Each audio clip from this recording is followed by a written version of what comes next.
السلام علیکم ورحمۃ اللہ وبرکاتہ۔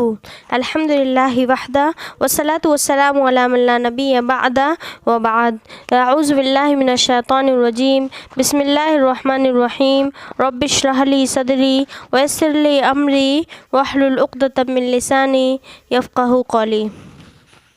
رسول صلی اللہ علیہ وسلم اور مسلمانوں کی جائے ملاقات دار ارقم۔ رسول صلی اللہ علیہ وسلم اسلام میں نئے داخل ہونے والوں سے خفیہ ملاقاتیں کرتے تھے تاکہ ان تک وحی اور دینی تعلیمات پہنچائیں۔ دعوت اسلام کے 5ویں سال رسول صلی اللہ علیہ وسلم نے ایک مسلمان ارقم بن ابی ارقم کا گھر اس مقصد کے لیے منتخب فرمایا تاکہ وہاں مسلمان اکٹھا ہو سکیں۔ مسلمانوں نے آپس میں طے کر لیا کہ اس مکان میں اجتماع کو خفیہ رکھا جائے اور کسی کو اس کا پتہ نہ چل سکے۔ اکثر صحابہ اپنے اسلام کو ظاہر نہیں کرتے تھے، چنانچہ اس راز کو راز رکھنا ضروری تھا اور اسی میں اسلام اور مسلمانوں کا فائدہ چھپا ہوا تھا۔ باقی رہی یہ بات کہ رسول صلی اللہ علیہ وسلم نے اس مقصد کے لیے دار ارقم ہی کو کیوں منتخب فرمایا۔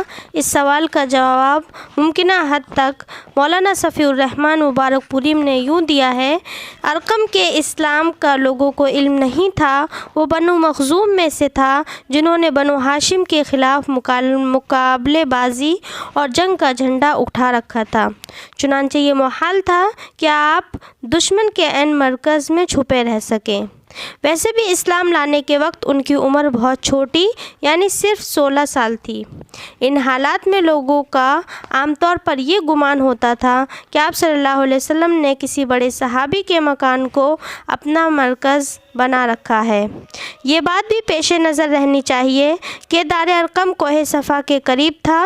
یہ ایسا علاقہ تھا جہاں طبعی طور پر لوگوں کی آمد و رفت آنا جانا زیادہ رہتا تھا۔